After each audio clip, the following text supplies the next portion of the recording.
Well, good morning. Butterfly Man here. I am out on a walk before I go to work this morning, and you don't see any motorcycles, do you? Well, that's because if you want to ride motorcycles, you need to be in shape. I don't care whether you're riding a Vespa scooter or a great big Harley dresser. You need to be in shape. So, I think I have some unique qualifications to talk about that while I'm out on this beautiful walk in Madison County, Kentucky at the Whitehall Park on the estate of the abolitionist Cassius Clay, not the fighter. Now, everybody knows they need to be healthy and have some strength in order to do any sort of undertaking, like motorcycling, bicycling, horse riding, backpacking. All that stuff requires some conditioning, and I've done all of that, quite a bit of all of those, in fact. Well, I used to have a really rigorous exercise routine, and it's centered around bicycling. And I would ride 30, 40 miles 5 or 6 times a week, occasionally 100 miles if my buddies and I could figure out a good century route. So I was in great shape. 10 years ago, this month, coming up on the 18th, which is a couple of days from now, I rode 40 miles with one of my really good buddies. Felt great. Next day, went in for my annual prostate exam, and bingo, I won the cancer lottery, and I had cancer. Pretty bad, and had to have surgery and hormone therapy and then radiation adjuvant therapy a year later.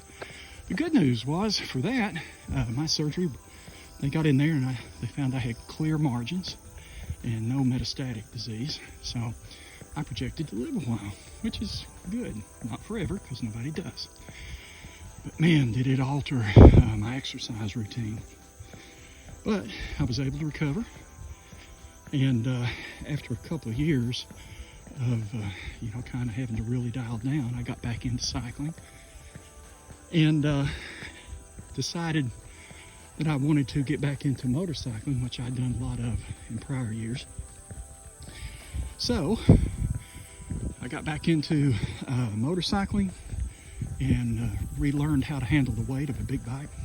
And I say big, they're all big compared to my 5-pound racing bicycle. Knew I need to stay in shape. And have a weight machine at home, so I did weights, I ran, I did the bicycle, and did pretty good. Of course, I'm getting older, I'll be 65 here in 3 days, or 4 days, 3 days, 3 days.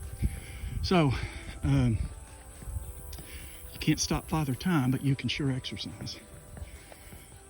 Yeah, 2 years ago, I was diagnosed with lymphoma during a routine physical. Thank God it was what they call an indolent form, and they gave me the option of not even treating. They thought I would outlive it. And I said, no, whatever medicine you have, I want every bit of it. So I did the chemo. I'm doing targeted monoclonal antibody therapy now for the next 2 years, and I'm doing great. But I'm exercising. Why? Because I don't intend to give up. The motto of this channel is never give up, never give in, the journey continues. And I believe that, 100%. So, here's what you gotta do. If you wanna ride the bike like I do and tour, which I've done plenty of that since my cancer therapy started with prostate cancer. I've ridden out west 3 times, the southeast countless times. In 2 weeks, I'm riding up to Lake Erie to do a little lighthouse photography. I stay busy. Now, what does your exercise have to be? Well, it starts with good personal habits. Alcohol is a great subtractor.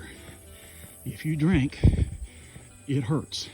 And that's a personal decision. I won't tell you to do it or not do it. I used to drink quite a bit. I haven't had a drink. It'll soon be 3 years. Simply because it affected my cardiac function. I had AFib and did not want the problem anymore, so I gave it up. Now, smoking obviously will really affect your respiratory system. The term they use now is you'll get COPD. We just used to call it emphysema, and you know what that is, the wheezy, racking breathing, and the cough that's full of phlegm, and hey, you know what? You die from that crap. So decide if you want to do those two. I don't tell you it's good or bad. This is a free country. Do them both. I'll love you anyway. But if you're trying to, hang around a little bit longer, you might want to set those aside or become very moderate in both those practices. Put the cigarettes down, smoke maybe a cigar every month, something like that. And the drinking, yeah, man, that's dangerous. It caused AFib in me, I'm convinced. So figure out what you want to do there. In terms of exercise can change as you get older. I'm not as vigorous with the weights as I once was, but I still do it. I don't run as much, although I will run this fall when it gets a little more consistently cooler. During the really hot weather, I just walk. And you say, okay, what kind of shape are you in? Fair question. I'm 6'1", 205 pounds, pretty much the weight I've had most of my adult life. Back when I was running marathons, I got down to about 190. But good grief, I'm training for marathons. That's a little different. So that's my weight. My blood pressure is pretty low. I'll be 110 to 70, 105 to 65. My heart rate is usually 50 to 55. That's no great accomplishment on my part. That's my genetic makeup. My father and grandfather were the same way. Now, in terms of what I do, I'll walk, try to walk 3 miles at a time, 4 or 5 days a week. Sometimes a little less, sometimes a little more. It's usually less if I'm walking with my wife as she rehabs a knee. If I'm by myself, I like to push it up to 4 or 5 miles. That's the thing. Get your exercise. Eat right. Try to eat on the outside of a grocery store. That's the common phrase. Eat fresh things, fresh meats, fresh vegetables, fruits. Avoid the inside of the store, which is full of salt and processed foods, fats. Those are hard on you. Now, I'm telling you all that. Obviously, this is not a lecture.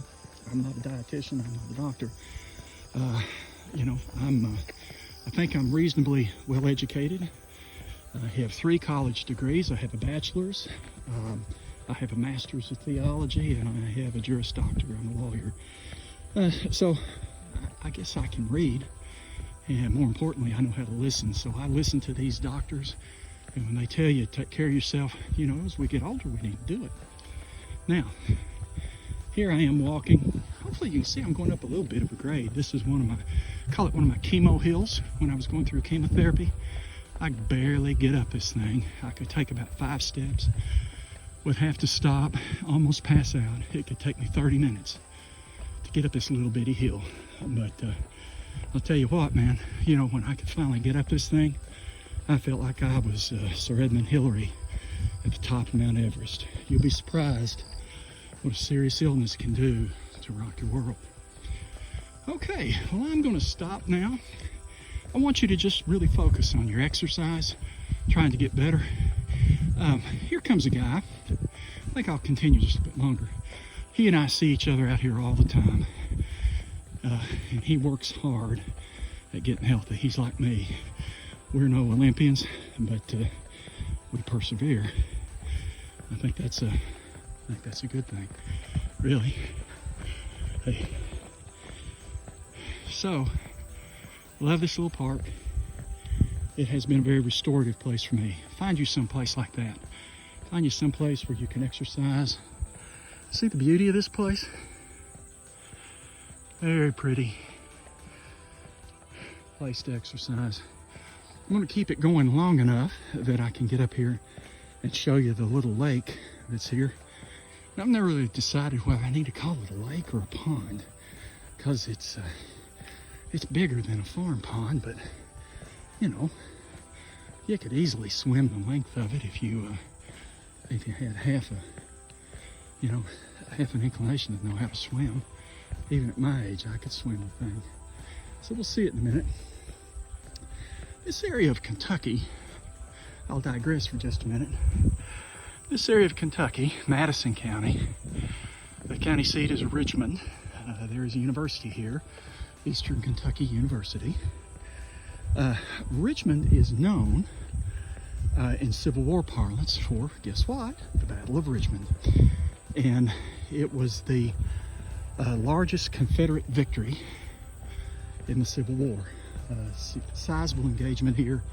The Confederate troops were better generaled and larger in force, and they overwhelmed the Union boys. And they have, you know, the typical reenactments and all that jazz. We do that, but it's known for that. And actually, the reenactment is pretty cool. I saw it once. But it's old slave territory. And here we are walking on Cassius Clay's estate. He was a great abolitionist, opposed slavery at every turn. And I feel honored every time I walk here, thinking that he had the guts to be right here in the middle of this and tell those slave owners to go to hell. You just have to admire that. Now, here we go. We're coming up on the pond or the lake, whatever it is. It's there's walking paths all over this place.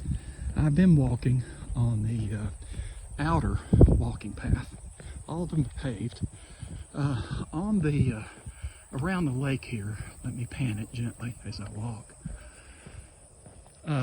Around their little lake here is a path, a loop, and it completely goes around it and brings you back to where I will be here. Now you should be able to see the end of it over there. So you tell me in the comments below, pond, lake, maybe we just call it a big pond. I think that's probably better. But just a great place to walk and enjoy the day. So this is actually for you Super Tenere riders or you BMW guys, KTMs, Hondas, Vespas, exercise. Take care of your body, eat right, get sleep. Never give up, never give in. The journey continues.